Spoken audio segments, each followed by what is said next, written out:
Yo, what up, everybody? Mike Hill, the Wholesaling Titan here. And in today's video, I'm going to talk to you about how to run your comps. Basically, how to determine how much a property is worth, the after repaired value, so you know how much to offer, how much to try to sell it for, all that good stuff. So, three things I'm going to jump into specifically. One, like I said, how to run those comps properly to determine what the property is worth. Then I want to show you the actual sites and the resources that I personally use when doing this. And then three, what to do if there aren't any good comps available, which does happen.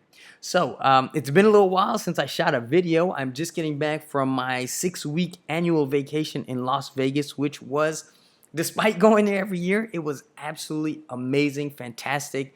I've seen some comments and emails sometimes, oh, this is hard, I don't know if I can do it. Guys, I'm telling you, if you initially, it can be a little bit difficult to get started, but if you really stick with this and put in the initial work, it does get easier. And the benefits, whether you want some time off, or you want to work your own schedule, or you want to be able to work remote, or take basically a summer off to recoup, or whatever it is, man, it's totally worth it. So highly encourage you, if you're still in the trenches, stick with it, and hopefully this video today will help. So the first thing I want to start with is to tell you that running comps is more of an art than a science. There are times where, the comps just might not be ideal, depending on where you are. Is it an urban area, rural area? There are a lot of things selling. Is it, what county you're in? Are there a lot of gated communities, HOAs? Do the homes all look alike? Do they not? Stuff like that. So you just want to take your best educated guess for the most part. That's what we're looking at here. Now, the disclaimer to that is also, there are two ways to look at this. If you're coming from a rehabber perspective, meaning you are buying this property with your money or with hard money, private money, whatever, but you're taking on the risk. You're putting all the money into the deal. Basically, all your eggs are in this basket. You can't screw it up. Your numbers have to be tight. They have to be on point. I'm not talking to you guys in this video. I'm not talking to my fellow wholesalers, right? Because we don't have all that risk associated. We're not putting all of our money into the deal. We have exit clauses. If something doesn't work, we can back out. I really want to encourage you to focus more so on volume. And that's what I have my students do, is focus on having as big a pipeline as possible, so you're constantly having deals or potential deals feeding into you. So for that reason, we're going to be looking at it from that perspective and not so much the rehabber. I'll touch on it just so you kind of know what your cash buyers are looking for. But for us, I'm really going to be focusing on volume, meaning I don't, for the most part, and there are exceptions to every rule, but for the most part, I don't want you spending a lot of time, 30 minutes analyzing one property when you might not even get that property under contract. For a lot of the deals my students are doing, they're doing the quick comp method prior to getting the contract. We're talking 2-3 minutes tops to analyze a deal. And then maybe once you get under contract, again, there could be exceptions if the area's hot, you have certain buyers in town, stuff like that. Then yeah, you can go to the property, you can take the square footage and measure it out and compare it to the property appraiser site and all that good stuff to just solidify a better package to present to your investors or something like that. You can do that. I don't see the majority of my properties, but I do that when I run into those situations. So again, exceptions to everything. But again, we're going to be looking at this from a wholesaling perspective because we're trying to move volume. The other thing you got to realize is, most of you know the maximum acceptable offer price formula, which is basically the ARV times about 70%. Depending on where you are, it could be 65%. High demand area like where I am, we can go slightly higher. Minus the repairs, minus your profit, equals how much you should offer. Now, that's idealistic. In a perfect world, it does happen. When it happens or lower, 99% you have a deal, maybe more, right? But if you stick strictly to that and make only your offers based on that, you're leaving a lot of money on the table. And that's because we're taught this formula like it's, the end all be all. But like I mentioned in previous videos, you have people buying for different reasons. You have people who are buying as landlords for cash flow. They're going to hold that property for the next 50 years. Then you have people who just want to make a quick flip and they're using their own money. Then you have people who are using hard money. They're paying, 4 points. They're paying 14%. They can't all hit the same margins. You have international buyers. They just want to put their money into a safe place. So I'm going to show you how to do this with some flexibility and why you should keep an open mind when you're looking at the ARV. Other things like repairs, I'll touch on slightly. That won't be the main focus of this video, but understand, even though there are generally accepted estimates and stuff like that, you could talk to 3 different buyers and get 3 wildly different estimates. One could be a general contractor, one could be a do-it-yourself handyman, one could be someone who picks up, maybe people who aren't licensed to do the work. Some people have crews. Everyone does things differently. Some people don't pull permits at all. Some people, want to go the legal route, pull permits. So all that stuff kind of adds up, and you can't always account for all of it. So that's why I teach a very general way, and then we put our deals out to the market, doing, yes, some level of analysis, some due diligence, but ultimately we're presenting to the market, and then we're letting the market tell us. And sometimes they tell us, hey, this is a little too high. Anytime a buyer says that to me, my response is, okay, what number would you definitely take this at? What would work for you? And then I can go back to the seller and try to renegotiate from there. But getting ahead of myself a little bit, I want to show you guys specifically how we jump into our comps and how we do this. So let's go ahead and get started. I've got a couple samples that I just pulled out today. One from a student. I got a previous deal here, and I got some emails from some other wholesalers. So I'll just pop them all in, and we'll see how that looks, right? So I want to start off with the most general, easiest way to kind of do this. So I've got an address here. Let's pull this up. And obviously we're here at Zillow. I'm showing this first because it's super fast, super simple, and it's free, so everyone has access to it, right? So this is the address here. We're looking 12220 Northeast Miami Court. All right, so here is the listing. Now the first thing I want to do is expand it here. And then you'll see you have the Zestimate, which I do not recommend you use. Those can be wildly off. And then you'll have similar homes for sale. These are asking prices, so they're largely irrelevant. But what we do want to do is scroll down and look at the nearby similar sales. So these are legit. These are things that have actually sold. So once we see this with the yellow here, we're going to click on See Sales Similar, and that'll pull up this. Now, this is bad timing for this video, but check it out. Here it shows us kind of where we are, but this really doesn't tell us too much information. So a couple things I usually do here. First off, I kind of just take a quick look at the pictures. A lot of times you can tell the construction. You want to be comparing, for the most part, apples to apples. So for property, it's concrete block, you can tell it has that stucco look to it. So something like this, I can tell it's stucco. If something has wood frame, you'll usually see like the vinyl kind of siding running across it, stuff like that. So that's something to just be aware of. If it's an apartment, you'll know that's not a good comp.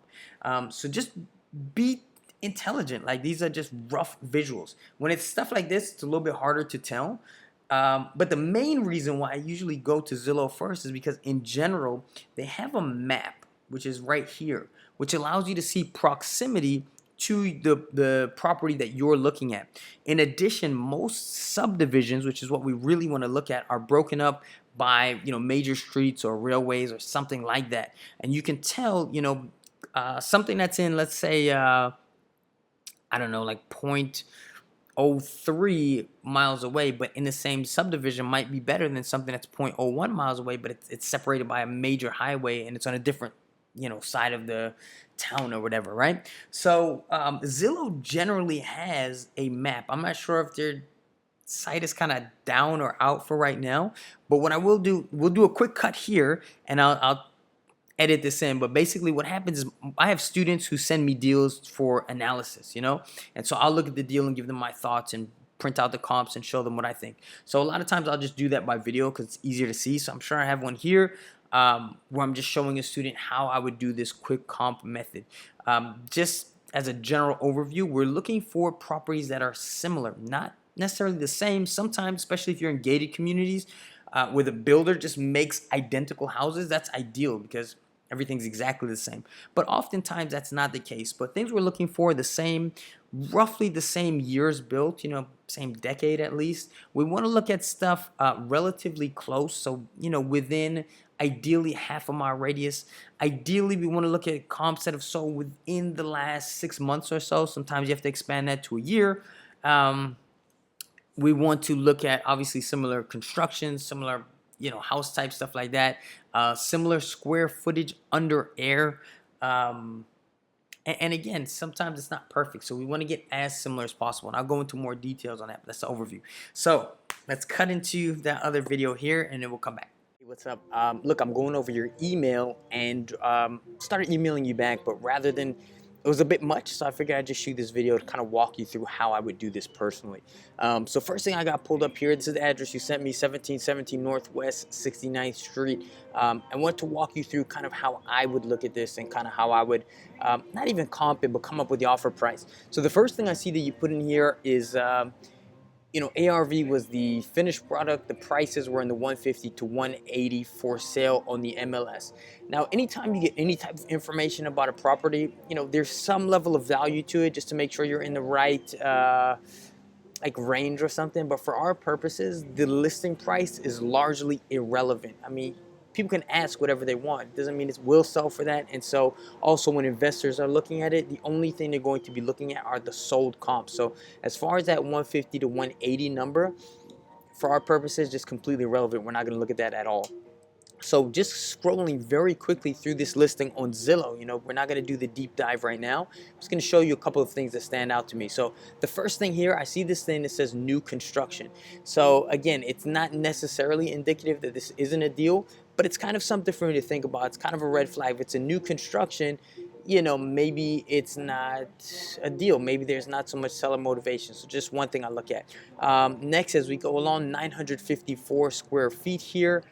Again, not a deal breaker, but not ideal. I'd say a lot of my most popular properties, probably about 1,000 square feet and up. Again, it's Liberty City, so they do tend to be a little bit smaller in those areas. But again, just something that I like to think about. So the next thing is that this thing is currently rented at $1,000 a month. Now, I don't know if you remember, but in the modules, I talk about the 100 times rent rule. Now, again, there are exceptions to every rule. So it's not a deal breaker, but in general, in a very general way, the 100 times rent rule says that as an investor, when you're buying cash flowing property, you should not pay more than 100 times rent for the property in most markets. So in this case, if it's rented for $1,000, that means that the end buyer should not be paying any more than $100,000. So the asking price of 120 already seems a little bit high. The other thing I just want to point out is that vacant properties typically sell a lot better. For the most part, a lot of those are rehab properties. Rehab properties typically sell a little bit better just because, especially in our market, there are less of them, and also buyers, rehabbers, there's more demand for them, and then they can fix and flip and make a larger profit. Also, a lot of people, when they're putting in tenants into their rentals, they like to screen those people themselves. And so, when you're buying it with tenants, a lot of times, you kind of got to do your research. You don't know who these people are. You have to look at their track record. It's a little bit more work. And the other thing is access. When you have something that's vacant, you can get a lot of buyers that go in and out and go ahead and check this thing out. When it's rented, it could be, again, not always, but it could be a little bit more problematic. So as we go down and scroll here, the next thing, year built, is 1937. Again, not necessarily a deal breaker, but it is a little bit older. I'd say the majority of my buyers do like properties that are built post, 1950s. The things that I do sell typically are a little bit older. A lot of them tend to be in like historic districts. So again, not a deal breaker, but it's not great. So again, I'm just from glancing at this in 1 minute, I'm not terribly excited about this property. Days on Zillow, 211 days. That's usually pretty good. If a property's been around for a while, there could be some seller motivation there. So let's just scroll down. Again, this is what I was talking about earlier, similar homes for sale. Excuse me. Which is largely irrelevant for our purposes. We don't really care what this is listed as. Doesn't matter for us. What we do want to look at is the similar sales. So that's what we're going to look at in just a moment. Also notice that I don't really pay attention to the Zestimate figure. That can be off a lot of times, but this is something that I will use. Also, just, this isn't ARV formula. This isn't textbook, but this is just things that you want to notice, because the more you notice and get to have feel for your market and things like that, they're just clues that can kind of give you hints.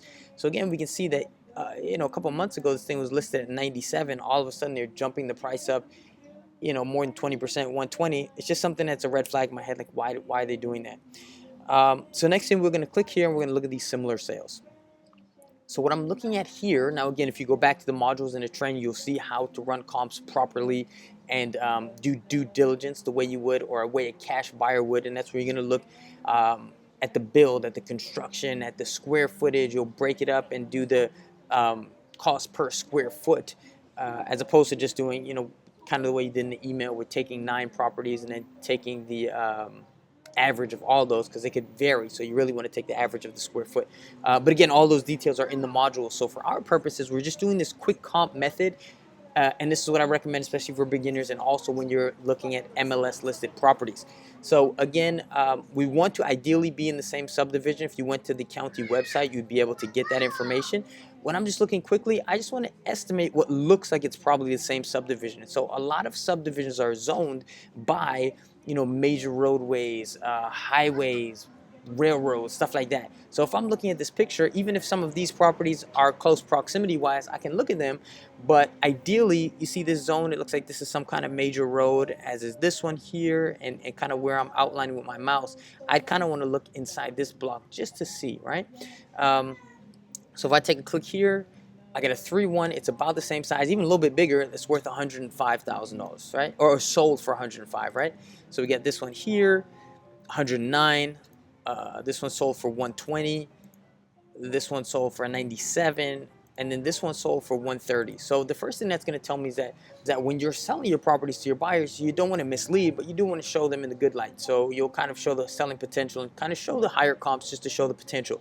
But when you're looking as the buyer, you kind of want to err more or less on the side of caution. So you don't want to look at the highest one. Hey, that's sold 120, 130. You kind of want to be a little bit more realistic and operate with a little bit more caution. So I'd say something like this probably worth maybe 110. And that's not even being fully on the side of caution. It's just because, if we look at the build of the property, this looks very similar to what you're looking at. It's probably closer to 105, right? And then, I'll look at the picture sometimes just to make sure the build is similar. I don't want to look at like a condo or something like that and compare it to a single family home. And then you can click on these if you want to go into more detail. But again, we're just looking at it very quickly. So I'd say this thing is worth, maybe 105. I'd probably use this number, maybe 110. And then without even looking at, the ARV and the repairs and your fee and all these things that's textbook, I would just say, 110 times 70%. It's going to give me an offer price of about, maybe $75,000 or something like that. So for me, I would make this offer at about $70,000. Now, again, that's just doing it very quickly. But the reason I do it is because you want to see what they come back with. If you guys are close, in numbers, then you can kind of maybe come to an understanding. If they're just stuck on that 120 number, it's just not a deal, and you just move to the next one. So again, if you're at, let's say, you're asking 70, maybe they come back and say, well, we want, 90, and you say, well, I can't do that, but we can meet in the middle. You get it for 80, and then rather than, I saw some of your emails, you're asking me, hey, do you think your buyers will go for this? Well, you have a 7-day inspection period. So instead of, speculating what my buyers will go for, just let me put it out there and send it to them. The market will tell you, my buyers will tell me what they're willing to pay for. So maybe you get it at 80 and I send it to my buyers and one of my buyers says, hey, I'll give you 75 for it. Well, then we know where we need to be and we can go back to the seller and say, hey, I'm interested. I'm ready to close on this, tomorrow, closing cash, but I did the inspection. I need to get it at 70. And then, you make a 5K spread. So that's really the best way to do it. And then, we see, you and I have been looking at going back at some emails in several days, right? And then, whereas we can do this type of analysis within 3-4 minutes, and just send these things out in bulk. And then we get the feedback, we get the market, and then also, you learn to get some more competency in terms of making your offers just through the experience of doing it. And then, we really work off of volume. So that's what I would recommend, how I would look at this, as opposed to some of the other things where I really feel like you're looking into it too much. And at the same time, you're wasting, 3-4 days worrying about this one deal. If we did that in 3 minutes, in 1 hour, if you and I were sitting here, we could send out, 50 offers.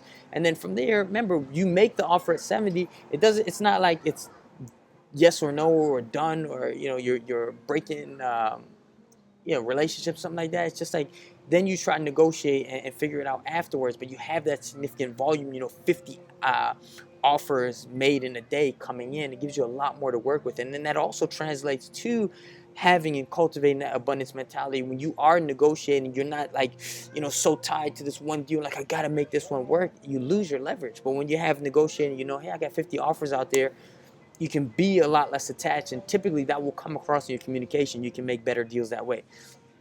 So the next one, I kind of wanted to run the same exercise, and then I noticed this was the other property sent me 4770. The first thing I noticed, this is for sale by owner. So when we're looking at listed properties, on MLS versus something that's for sale by owner, when we're dealing with the owner directly as opposed to the listing agent, we deal with them a little bit differently. So rather than I know you sent me some information about ARV and comps and all these things, you have direct access to the owner. So what you want to do here is run the script. So when I email you back, I'm going to be sending you the script.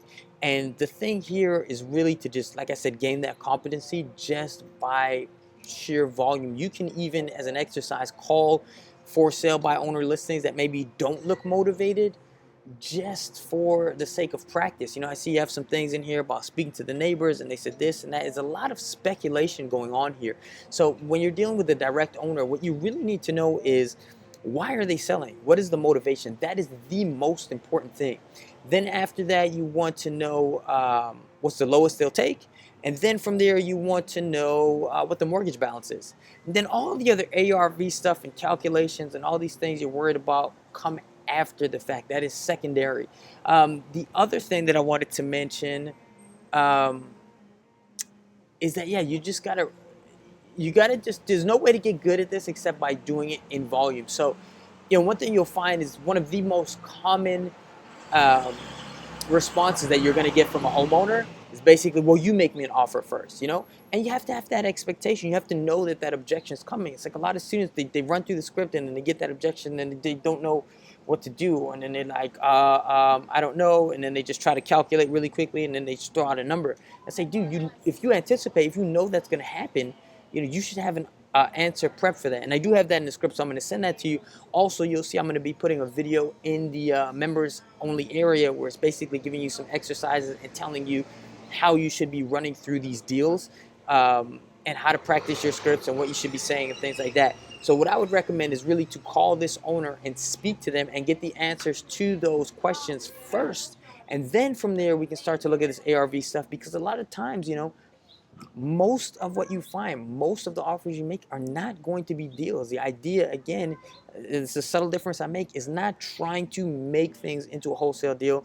It is just recognizing that deals are out there and you have to find them. And you're going to hear a lot more no's than you are yeses. The example I use a lot, you probably heard me say it before, it's like if you were digging for gold, you're going to find a lot of junk. You're going to find dirt and rocks and all this stuff.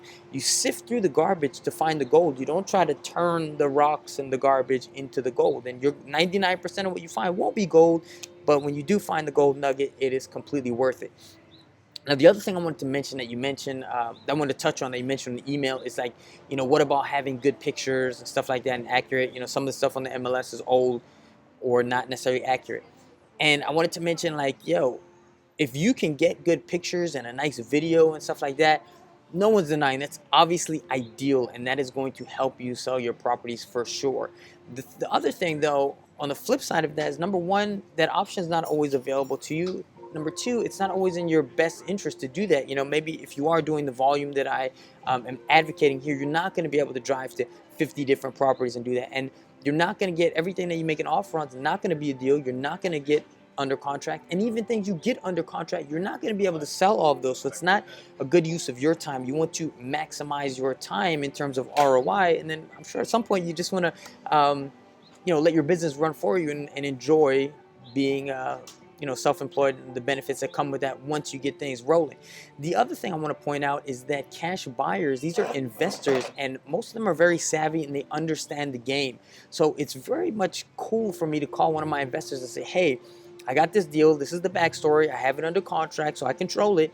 I haven't been to the property yet, but it seems like there's a lot of potential and this matches the things you told me you were looking for. Do you want to go and take a look at it, right? And I'm being very honest. I'm being very much upfront, saying I haven't been there yet, but I think there's potential. And when you look at it this way, you got to realize, the average family of like 4 in this country makes what, like 50 grand a year, So if I call an investor and I say, hey, there's potential for you to make, 40 grand, 50 grand, whatever, in the next month or so by taking 20 minutes out of your day to go and look at this, if they're a legit buyer, they will go there. And then not only will they go there, they'll give me their feedback, which I can pass on to other buyers if they're not interested. Or I tell them, hey, you know, if it was in worse condition than you thought or whatever, give me your feedback and I'll go back to the seller and negotiate on your behalf. So now they know I'm working for them. And that, you know, cultivates and grows that relationship that I talked to you guys about. Like, it's all about building rapport and building relationships with these people. They're not just numbers. You tell them, hey, I'm earning my fee. You know, this is a service that I'm providing for you. I'll be happy to go back and talk to the you know, seller or whatever. And a lot of times I have buyers, they take pictures for me, they send to me. I can use that to either negotiate with the seller, you know, a price reduction, or I can use it to send to other buyers who might be interested. But the point is, that's perfectly fine. That's okay to do. And then another thing that helps with is it helps me to screen for serious buyers. You know, if I say, what happens is you're going to get a lot of tire kickers. You're going to get people who just seen, I don't know, maybe like an HG TV show and they're dabblers. You're going to get other wholesalers who are posing as cash buyers. You're going to get people who, the way I look at it, if somebody is serious about this business, knowing that rehabs go very quickly, knowing that, you know, in the mainstream they tell us there's a shortage of inventory or whatever it is, if someone will not get in their car and drive 20 minutes, 30 minutes to potentially make, let's say, a $50,000 profit or more, then I'm not going to take that person seriously. And so it kind of filters, it's a self-filtering system that actually is advantageous to me. So that's just another thing to kind of keep in mind. I don't want you to overthink these things. It seems like you kind of are tied to a lot of the, I don't know if it's perfectionism, but you really want to like get it right. Like, I understand that, and there's a time and place for that, but especially not now. You know, you really want to get your bearings in through sheer experience and volume. So I hope this video has been helpful. We can talk more if you have questions on it, and I will also be sending you the script that I want you to practice. And then with that, I'll be releasing a module into the members only portal with some exercises and stuff to practice that script. So again, if you have any questions about this stuff, shoot me an email, and you know, I'll get back to you soon. Hope that was helpful. Okay, so back from that, as you can see up on the screen, I have ReFX pulled up. You guys have probably seen me use it before. This is my CRM. It's got some cool features and filters. I actually just released a brand new version. This is kind of the beta version. I haven't even gone through everything just yet, but so far I'm very, very pleased. This new system is really cool. This is Florida specific only. If you're in Florida, I highly, highly recommend you use this system. I do have a discount code also. It's 4409. If you pop that in when you sign up, it'll save you like 50 bucks a month on the subscription fee. So let's just try to look at this property we were looking at earlier. 12220 Miami Court. All right, so you just click here and we can start looking at the comps. Now, a couple things I want to point out. Remember, we're trying to find properties that are similar, right? So far at first glance, it looks pretty good. These are all pretty close. The comps here, 0.06 miles, you know, that's pretty tight. Then we're looking at our subject properties, 3-bedroom, 2 baths. So here the comps, 3.2, 3.2, 3.4, 3.2, pretty decent. The square footage, 2,000 square feet. So these guys, let's make sure the square footage is about the same. 1,500, 1,700, 2,000. So far it looks pretty good. Built in 1955. So here we're built in 55, 50, 55, 55. Cool. These are all within the last, you know, year or so, 2017, 2018. That's a good sign.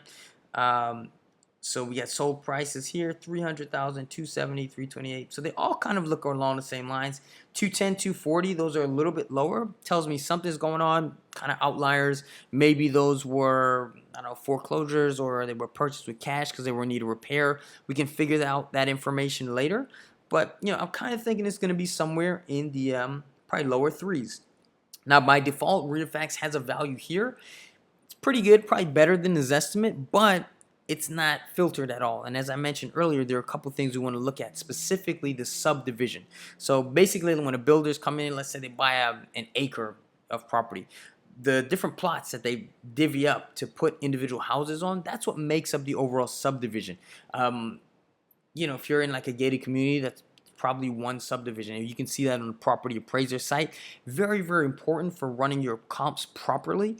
It's actually probably more important than proximity, which I explained a little bit earlier. So ReFX does allow you to sort for subdivision, which is crucial, right? I've used other programs in the past like FreedomSoft, which I was very, very pleased with. If you're not in Florida and you do want to use the CRM, I still recommend them, but the comps, you know, a little bit imperfect. They don't allow you to sort by subdivision, but you can see them by proximity. So they're still good. not the best, but still good.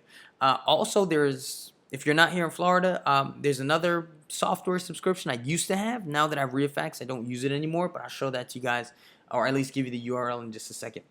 We can look at the filters here, and as you can see, you can filter by the property type, everything, the distance, area, year built, all that stuff.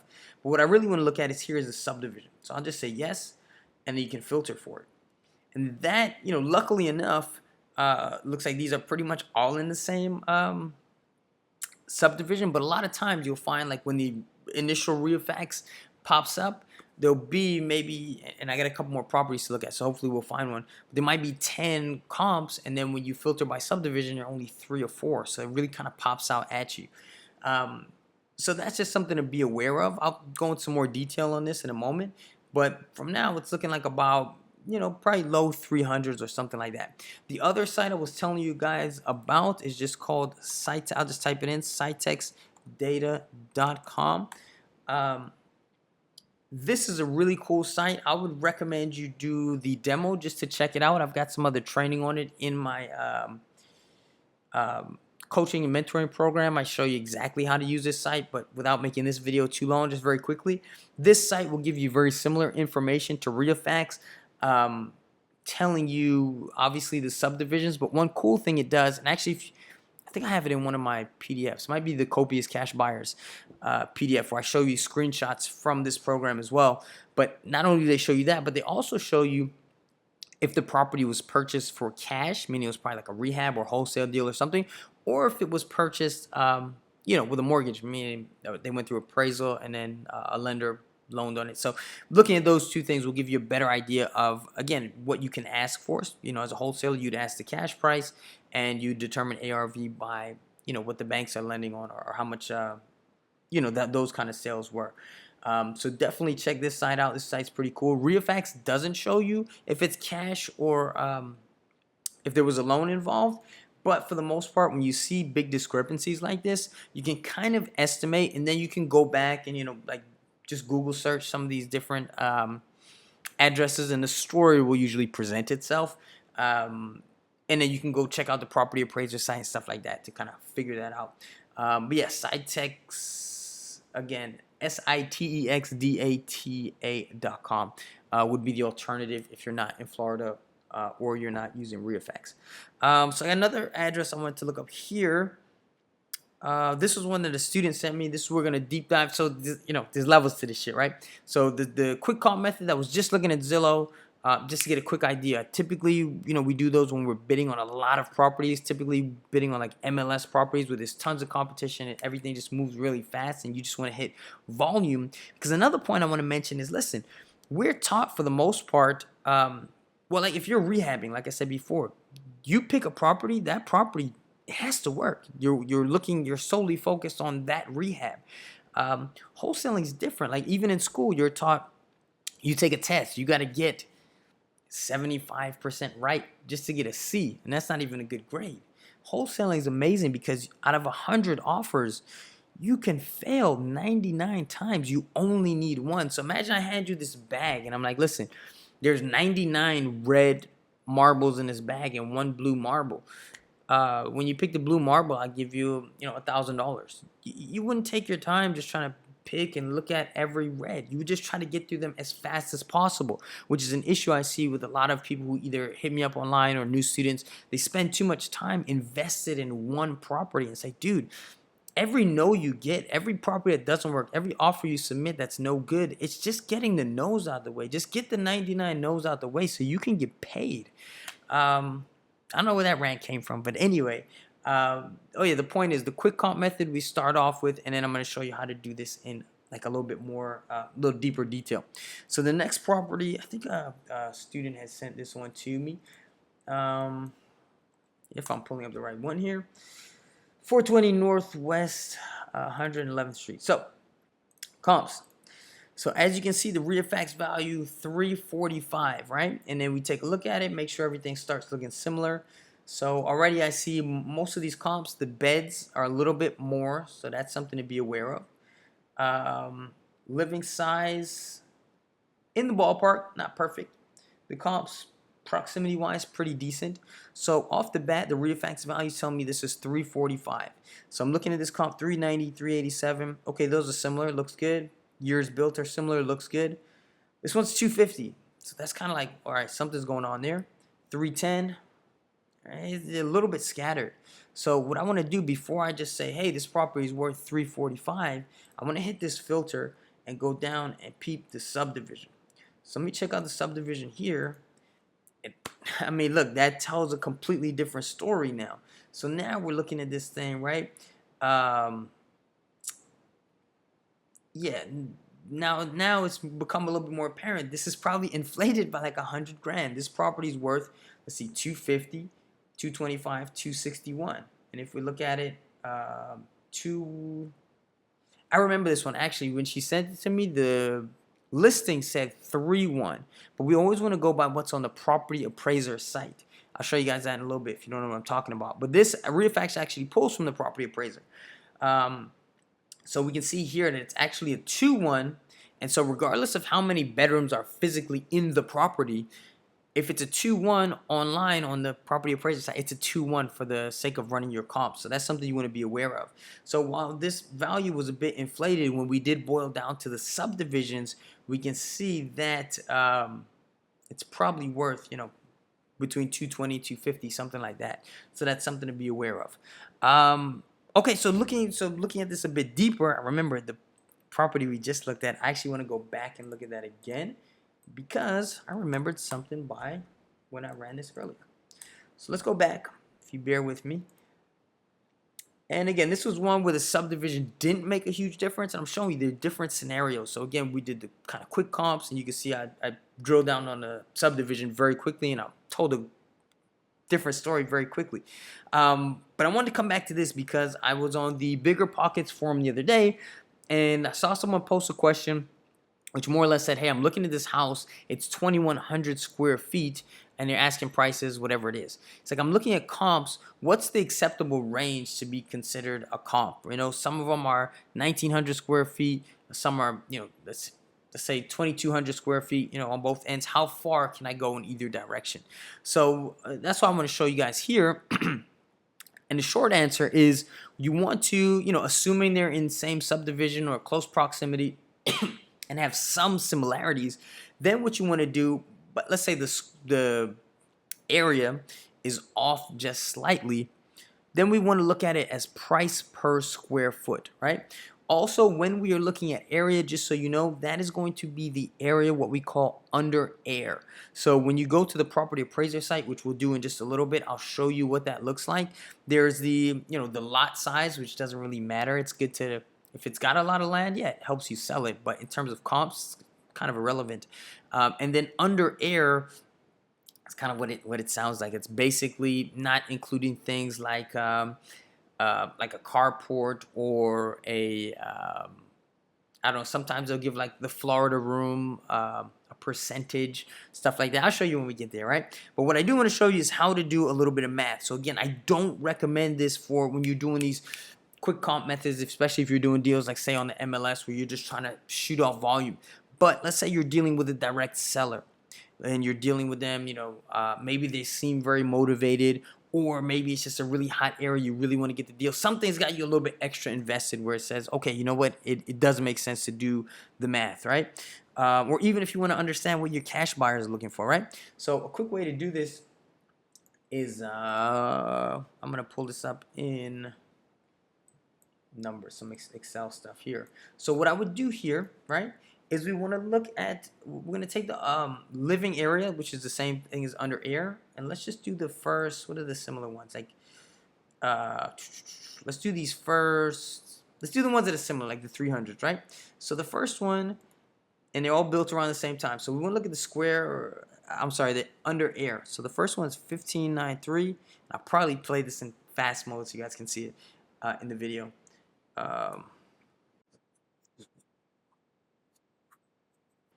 Okay, so basically what I did, these are the sold prices, right?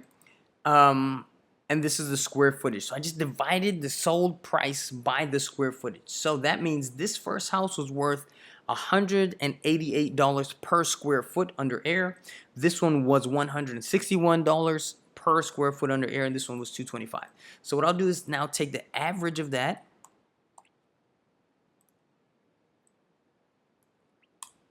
and that brings me to about $190 per square foot under air. So now we'll take the square footage of this property here, right, which is 2,052, and then this will multiply, so equals this number times the square footage here. And so that's going to tell me that this property is probably worth, based on these comps, $393,000, and then from there I can multiply that, so equals this times 0.7, and so that's going to give me my offer price, about $275,000. So if you didn't get that, kind of rewind, run it back. But basically, again, we took it, instead of just trying to figure it out by looking at it, which you can do it from a quick comp point of view. But if you want to go that level deeper, then go ahead and take the total sold price, divide it by the square footage under air. You'll get the price of the cost per square foot, and then average that out amongst the comps that you're looking at. That'll give you your price of, in this case, 190 per square foot, multiply by the total square footage, and then you'll get the after repaired value. And then from there, you can do your maximum offer formula. All right. So let's see what we are looking at next. Okay, so next I'm going to show you, I guess, the property appraiser sites. So let's just go ahead and pull those up very quickly. And I'll pull that over here. So the easy way to find it, just type in the county you're looking at. Oops. So Palm Beach, that's where I am. And then type the words property appraiser. Sometimes you might have to type tax assessor, all kind of the same thing, right? But we just click here.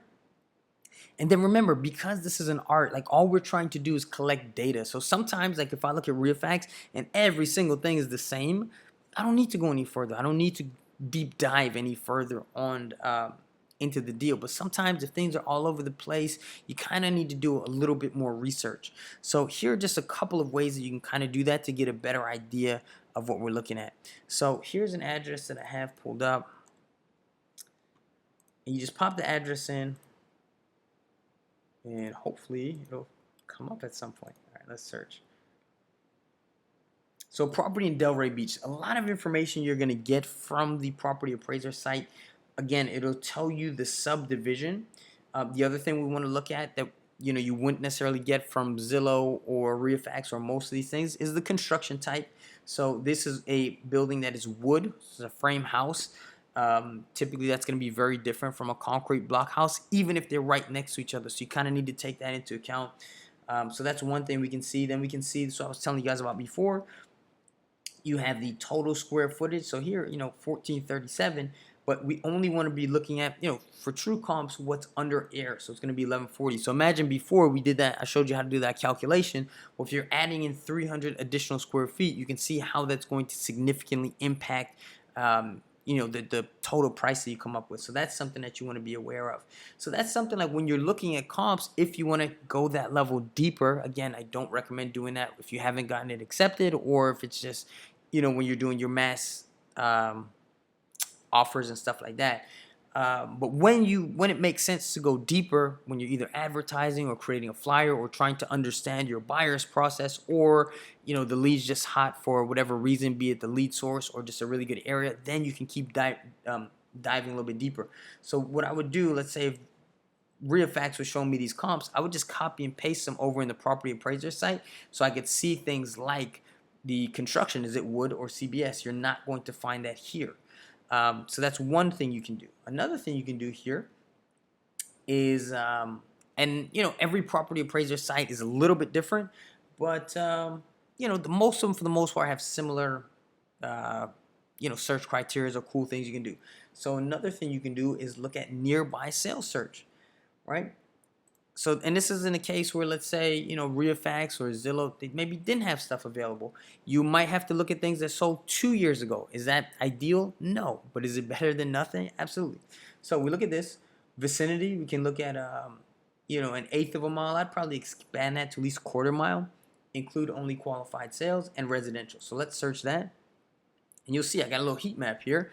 There's a little key that's going to show me, okay, I'm seeing a good amount of blue. So that's kind of a good sign. From here, you can just go ahead and click and it'll show you. And then if you choose to click, you can view the property detail. And then again, look at those various factors. So let's go ahead and do that real quick. And it'll pull it up.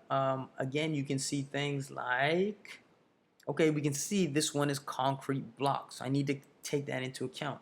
Year built, and you can see it's slightly larger. So again, if I really wanted to, I can then copy this information to a spreadsheet and do further calculations from there, which if you're a rehabber, you probably want to do. As a wholesaler, probably not a good use of your time. But just to be aware, right? And then you can keep doing that and go through all of these. You might find some of them, like if it's in the red, maybe it's a apartment, condo, and you say, okay, that doesn't really apply. Same green, stuff like that.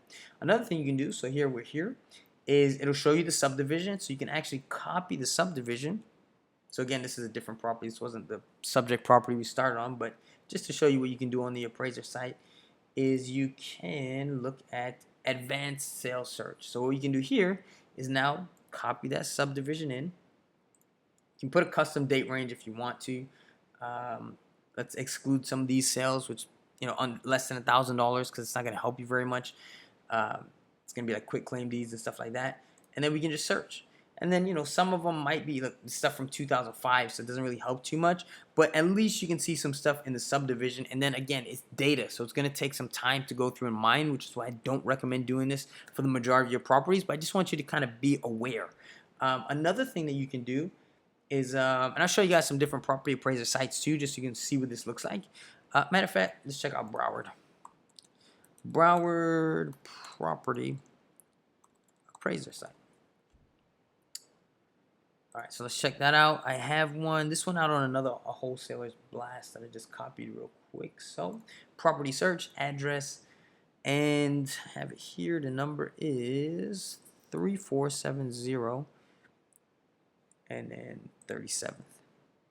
Now, because of the way data is input, notice that I just put the street number, I left the direction blank, and instead of typing 37th, stuff like that can just compute it. They can mess up. I just put 37.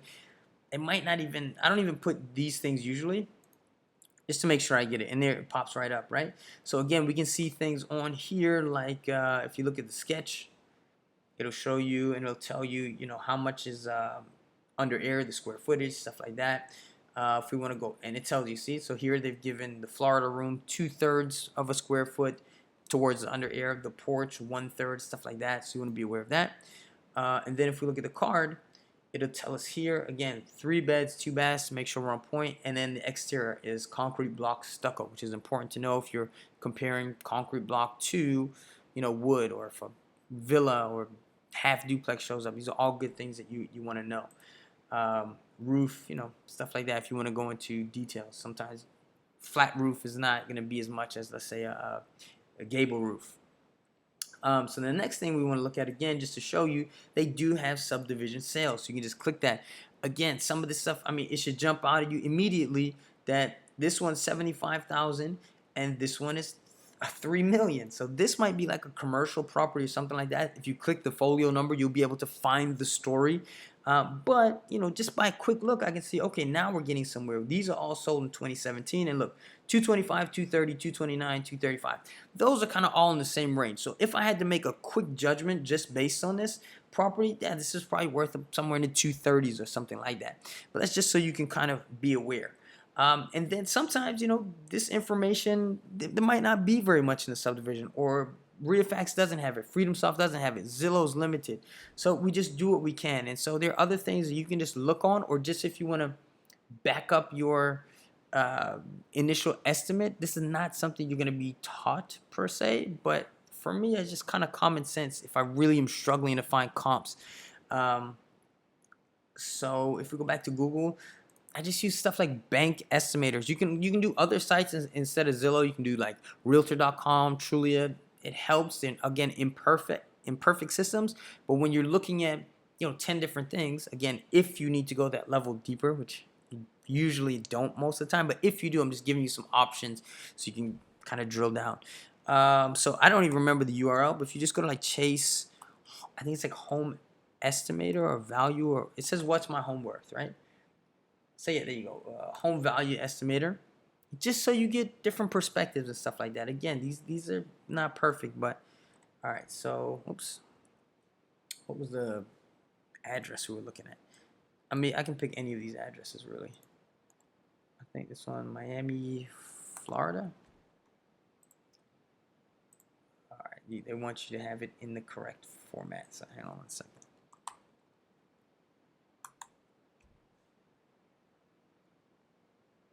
And it'll load your map up. And then again, this is cool because you can see by proximity. You can see how far their comps are. You can drill down, see different things, and then they'll give you the comps. You want to make sure they just kind of make sense and line up. Sometimes they do, sometimes they don't. And then that's where we can go to other methods. So there we go.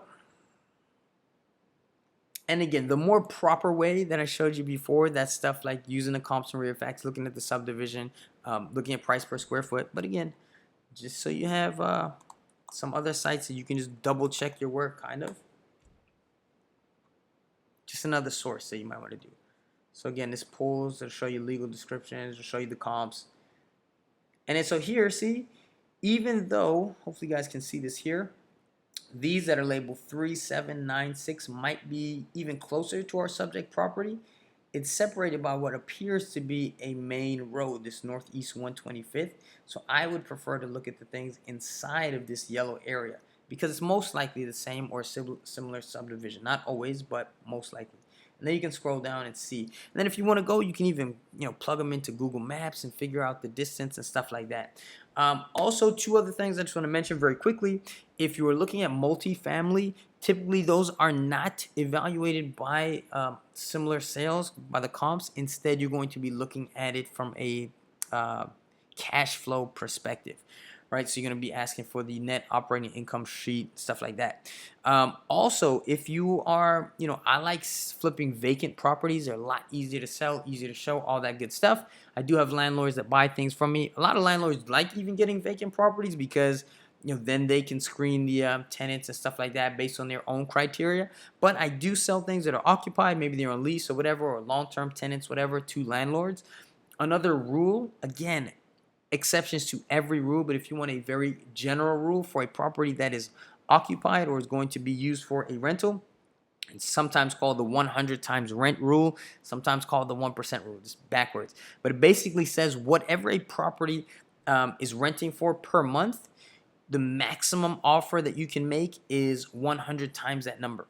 So if I'm looking at a single family house that is rented for $1,200 a month, the maximum that my buyer would pay in most cases would be $120,000. So again, I'm just giving you different ways to look at and assess these things, and you'll get a feel for it where you can usually do it 2-3 minutes once you get a hang of it. But that's just another thing when you're looking at rentals. Now, the other thing I want to encourage you to do, and again, I think everyone likes the idea of formulas where you can just plug and play, and yes, I do that and teach that and stuff like that. But the other thing that I don't hear many people talking about is just this whole idea of knowing your market. So a couple things on this channel, on my YouTube channel, I have a bunch of videos talking about how to determine your target market, and you just want to be knowledgeable, and that can include, yes, doing this type of research, but also driving these neighborhoods, mapping them out, using your map, using there's so many apps these days that you can use that give you that type of information as well. But a big part of it is just kind of knowing. So another thing, you should be on every other wholesaler's list in that area. You should watch my target market videos, but you should be on every wholesaler's list to see what areas are hot, what properties come up, are they gone the next day? When you call about them, do they sell? Are they coming back week after week? Maybe it's not such a hot area. You should get to know the specific zip codes. Right now, there's an area up here in West Palm, Lake Worth. The alphabets, streets labeled A to, it's not A to Z, but A to like N or whatever. The first couple in particular are very rough. A to H are super rough, but they're coming in and kind of redeveloping that area. When you go past that, it gets a little bit closer to the beach, a little bit nicer. But I know, for example, if I get something that's concrete block in A to H, that's less than, let's say, $100,000 or probably about $90,000, instantly I know I can sell it. I don't need to look up comps. I don't need to pull any comps. I don't need to do anything. I know there's at least many investors I have, but there are 10 that I could call right off the bat that I know will take it like that. And that's just because I know my area. Their areas, let's take 33064. That's down in Pompano Beach. Very nice area. Sell a lot of stuff there. Borderline there, like literally the zip code 33069, they're adjacent. They touch. It's like crack houses, man. It's like the hood. It's not the same, but I know that because I drive these areas. I go there. I do my research, stuff like that. So that's just another another way to look at this stuff. So again, I think the takeaway from this is, for the most part, I prefer you guys to do, start off with the quick comp method. I just gave you a couple tools where you can go deeper if need be. Let's say if you're trying to negotiate, or you have it under contract, or some of the reasons I listed earlier. Hopefully that brings you a little bit of clarity, and I hope you found that helpful. Feel free to comment if you found the information helpful. Like, subscribe, that'd be awesome. I'd really appreciate it. Like I said, I just got back from Vegas and I'm feeling freaking fired up. I mean, I'm rejuvenated, refreshed, all that good stuff, but now I'm ready to go. I spend a lot of times not just partying and chilling, but also doing masterminds with people, very, very high level entrepreneurs, and learning a lot. So at this point in time, I'm at a point where in Q4, and this is kind of where a lot of people tend to take it easier. So I've talked about this before, why people fail when it comes to the new year, because a lot of folks wait till January 1st then to start doing stuff. But instead, what you want to do, Q4 is one of my biggest quarters, because what I want to do is build momentum to bring into the next year, to set the standard for that constant level of growth. So coming back from my amazing vacation, being grateful for the opportunities wholesale has provided me, having that level of gratitude and having some time to rest, recuperate, do all those things, I've set some very aggressive goals. I want to do a lot more deals. I am taking on more students. I want to make a lot more money. It's pretty obvious. So, I've gotten different people asking me about the mentoring program. It's open again. I'm taking on more students. I'm ready to kind of step my game up, fired up, all that good stuff. If you guys are interested in that program, you can check it out at wholesalingwithmike.info. They'll kind of detail the program, how the mentorship works, how we can do joint venture deals and split deals and stuff like that. You'll also be able to see testimonials from some of my other students and the deals that they're doing, good stuff like that. I'm keeping this all personal, so I don't use VAs or employees for that stuff. Every piece of coaching and advice comes directly from my mouth, comes from me. So with that said, obviously, is a limit. It's finite. As of now, as of the recording of this video, it is open. When I hit capacity, it'll just redirect to a wait list. So if it's something you're interested in or you have questions, if you're interested, I highly recommend just jump in now. If you have questions, email me, mike@investingwithmike.com. One thing with this program, yes, I will teach you the theory. I'll teach you the formulas. I will talk about mindset, all that stuff. But at the end of the day, for me, this is about results. It's a result-based program. And the question is, are you getting paid or not?